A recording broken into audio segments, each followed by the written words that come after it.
All right, so I think we're better. Diet in which we reduce our carbohydrate intake sufficiently so that we use ketones as energy. When I say use ketones as energy, you can think of using fat for energy. Ketones are what your body uses as energy when you burn fat. And that's fat that you store, or it's fat that you eat, and it's hopefully a little bit of both. Our bodies are designed to burn fat periodically. The problem is that we don't really do that when we eat carbohydrates every day, 365 days of the year. In our modern world, we have sort of a dilemma, a good thing, in that we don't have the food shortages and lack of options when it comes to food. However, the downside is that it's very easy for us to overeat carbohydrates. And on the one hand, it feeds the world, but on the other hand, it's also making the world overweight and obese, creating a lot of problems. As a side note, by the way, most of our pets are now overweight because of the cat and dog food industry. I don't know why it would be any different, but I recently got cats again, some lovely little kittens, and we of course picked up the best cat food that we can find. And I guess I was surprised, and I don't know why I was surprised, probably because I hadn't bought cat food in a long time. But they all have way too many carbs in it. Cats, last time I checked, don't hunt. I mean, if we're talking their wild ancestors, cats are obligate carnivores. That means they need to eat meat and fat. They are actually the ultimate animal, the keto diet animal, right? Yet what we're doing is we're feeding them carbohydrates in the cat food that we sell. 40 to 50% of the cat food is carbohydrates in there, and that's not, there's things like grains and yams and sweet potatoes, or other forms of starch, potato. It's like, anyway, it's inexpensive and it's filler, and it makes cats overweight and develop diabetes. And so whenever you see cats waltzing around and they look a little bit large, the domesticated cat is not supposed to look like that, even if they are just sitting around the house. So what was the point of that? Well, it's a reflection of our society. We live within a carb overabundant society in which there are primary foods include grains, added sugar foods, and fruits on overdrive. And so the ketogenic diet to me represents a very, very different diet from any other diet that I have ever recommended or really come across, in that most diets are kind of a what are they? They're a way to create some excitement and some uniqueness to get people to follow them. They're very trendy and they have fads, and of course, does it help? If a diet works, hey, why not try it? Well, there are a number of problems with most diets out there. Number one is they do not respect the body's design and our physiology, and so they're typically not always very healthy. They also are very difficult to continue long term. And so when I look at a diet, I'm looking at a diet for life, a diet that is balanced, and a diet that makes sense with human physiology and is healthy. And I guess I would add that's also very enjoyable. What's the point of doing something if it's not enjoyable? Now, sometimes we need to reprogram our brains as to what that looks like, but I believe in the same way with exercise. If you don't really develop an enjoyment, you're not going to stick with it. And I don't think eating or exercising should be work. I don't think it should be something that's not enjoyed. And life's too short to not enjoy it. So now sometimes that requires some maybe working against your tendencies. And so we tend to want to take the path of least resistance. However, for our own benefit, sometimes we need to take the road less traveled. And so, when it comes to doing anything that's worth doing to accomplish a task, we got to push ourselves. Sometimes we need accountability. We need a goal.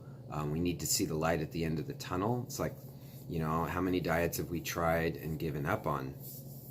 And in any case, back on the keto diet specifically, I believe that it is a diet that represents all of those things that I was discussing. One is it's in harmony with the body's natural physiology. There's a lot of historic precedents as to how our ancestors survived and thrived.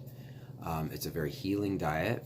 It's a diet that relies on good nutritional concepts. And then, of course, there's results. And so how we implement it, of course, is the other question. And that's where some of the work comes in. So, meal planning, first preparing yourself, trying to figure out where are you accountable, where is your information coming from, and then beginning to set a plan. I should emphasize, too, that there is nothing wrong with a healthy ketogenic diet that you might do every day of the year. I don't think it's necessary. I think that it's something you can go back to, and I believe that going into the fall is a perfect time for that, going into the colder weather. And I typically will go in and out of a ketogenic diet probably 4 or 5 or even 6 times a year. And it might last months, it might last a couple of weeks. Then I don't just go back to the traditional American diet, of course. I'm probably alternating between more of a balanced sort of paleo-like diet and a ketogenic diet. So what I'm talking about is alternating between what our bodies naturally will need. And there's certain key concepts that just don't change. One is that we need balanced nutrition, good sources of protein, good fiber-rich, phytochemical-rich vegetables, and small amounts of fruit in moderation, again, depending on the season and if you're in a strict ketogenic diet or not. Everything else is kind of that extra. If we were going to rebuild the food guide pyramid, I would put at the very tippy top added sugars, of course, and even grains, and the overabundance of fruits. And then we fill in lots of veggies, lots of variety of protein sources from fish, nuts and seeds, maybe a little bit of legumes, meats, poultry, etc. And then dairy can be in there too in the right form, and in those that aren't dairy sensitive. So, and as far as the macronutrients of the ketogenic diet, it's roughly around 75% of your calories from fat, 5 to 10% of your calories from carbohydrates, and then the rest is made up of protein, those good protein sources. Those percentages vary just depending on the individual and what your goal is. If you're going to lose weight, it's helpful if you go less carb, stricter a little bit there. If you're more active and you're an athlete, you can increase your protein a little bit and sometimes have a little additional carbohydrate for restoring glycogen, depending on the style of exercise you do. For me, I go 75% calories from fats. I do about 15% protein, and I do the rest with carbohydrates. The key, of course, is checking your ketone levels and really checking in with your body. If you're not optimizing weight, if you're not feeling better and more energy, if you're not having brain clarity, then you're not doing something right.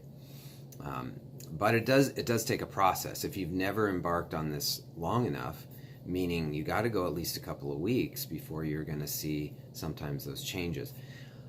With one caveat, and I would certainly encourage you to do this, is I highly recommend that you supplement with ketones and with MCT to kickstart this process, and then begin to develop the diet around that.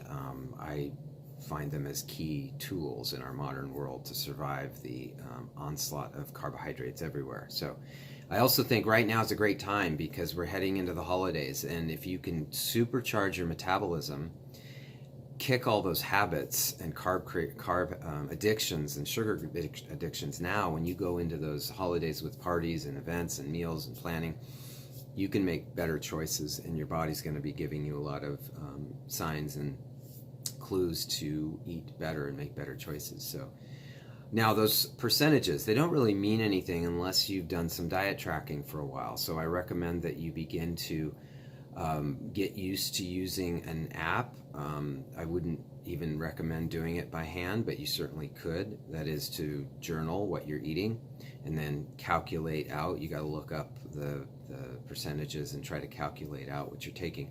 If you use an app like Chronometer, which is available on in the App Store, both for iPhone and for Android, it has a lot of database in there. So you just say, you know, you're eating a sandwich or a salad or a piece of fruit or cooked vegetables and meats. You start to type in what you're eating, and it'll bring up the U.S.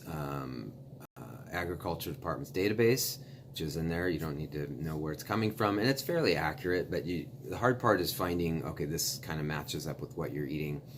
You know, it's quite complete in there. It also has the ability, using your phone, to scan the barcode of what you're eating, and then you just quickly say the serving sizes. You certainly could weigh and measure, but you really just need to estimate what it is you're eating, put it in there. You can see on the fly what's the percentages that you're eating, and you just need to get that set up. So happy to help anyone with that process. You need to come up with what your estimated total caloric intake is for the day, and it will ask you questions when you set up an app, typically, to help you do that. So, you know, most people are somewhere between 1,500 and maybe 2,000 calories per day, depending on how active you are, your age, and your sex. And then you can, in Chronometer, it does two things that I really like. One is you can customize the macronutrient targets. So you can literally go in there and say, I want 75% calories from fats, I want 15% for protein, and I want 10% for carbohydrates. And then you set your total caloric goal for the day and start entering your food. Now, you don't need to do this for very long before you begin to learn what it is that you're eating that turns into those percentages. And so you can start to eat without always tracking it. But doing it for a few days or even a week is very helpful. So, and when things don't work and you don't see that nutritional ketosis, we can look at the data and figure out what's going on. So highly recommend you get started by using one of those apps. I would say most people who never really get into nutritional ketosis, even though they say they're eating or are trying to eat a low-carb diet, they're typically not quite there. The other thing that I mentioned in my last video is about testing. There are the, had them sitting here a second ago,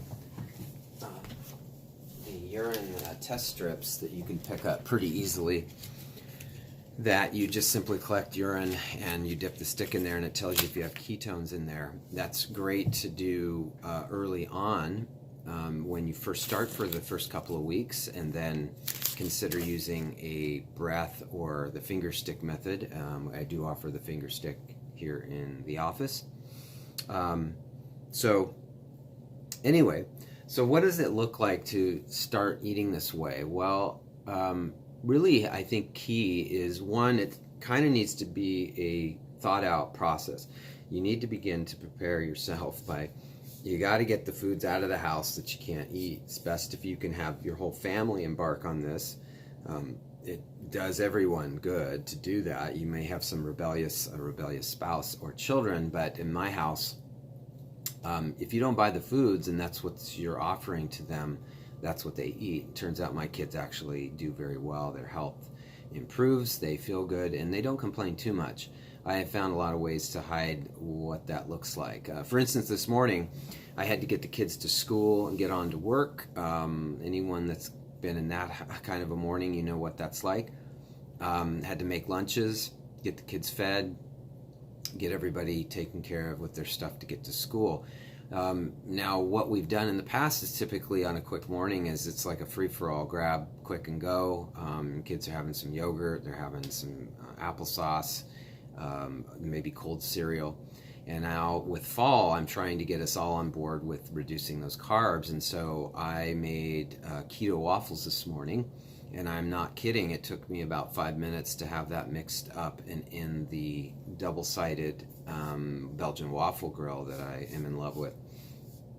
And so I've been doing waffles. Actually, that was the first food I started to make on my own when I was a kid.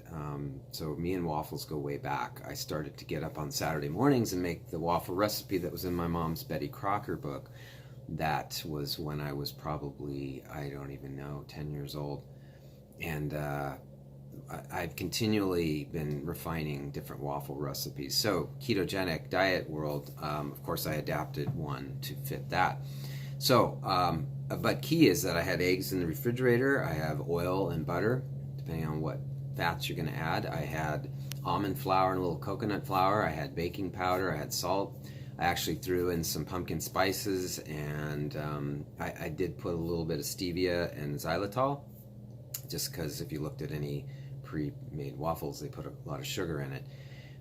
That's optional. So, of course, salt. Put some salt in there and put it in the grill. So they are, my kids did put a little honey on it. I had mine with just butter, and thought it was great. So let's see. Anyway, so that's what you need. You need to arm yourself with a few recipes.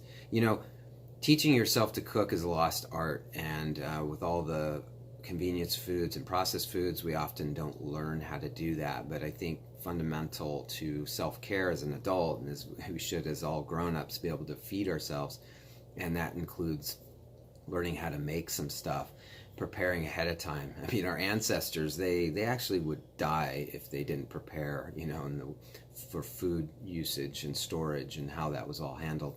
Obviously, we don't need to go back to those days. We don't all need to have backyard gardens, but we have to at least spend a few days a week, one, planning out our menus, one, shopping for the right foods, and three, making those foods into some quick and accessible foods on the go. So if you don't have food on the go, if you don't have it ready to grab, you're going to make poor choices when you're out and about, and most drive-up windows do not have keto foods waiting for you. You can do it, you know. After my backpacking trip last summer, we were coming out late. I mean, it was in the evening, and we had been eating backpacking food for 6 days. And we stopped. This is, you know, pulled into where there were all these fast food places, and luckily there was a Chipotle. I got a no tortilla tostada. You know, basically it's a salad. Just had them loaded up with vegetables, some meats. Put my salsas on there and seasoned it. I did get a bag of chips, of course, but that was after backpacking. And again, this is not a carbohydrate-free diet. This is one in which you just have to exercise some self-control and selectiveness. When I'm going to have grains, it's going to be tortilla chips for me lately. There's a little bit of carbohydrate, obviously, in keto waffles, because even the nuts and any of the nuts and seeds that often we use as flour alternatives have a little bit of carbohydrate in there. But I'm keeping that total intake below, 50 grams per day, typically. So anyway, don't know if there's anything else I can say about that. So it's fall. I'll be doing more of these videos about the ketogenic diet. I've reactivated the Keto Club on Facebook. So there are a number of people in there who might not be wanting to do the keto diet right now. Hopefully I get them interested again. And we get some new people signed up. If you want to get there and can't find that group, send me a message.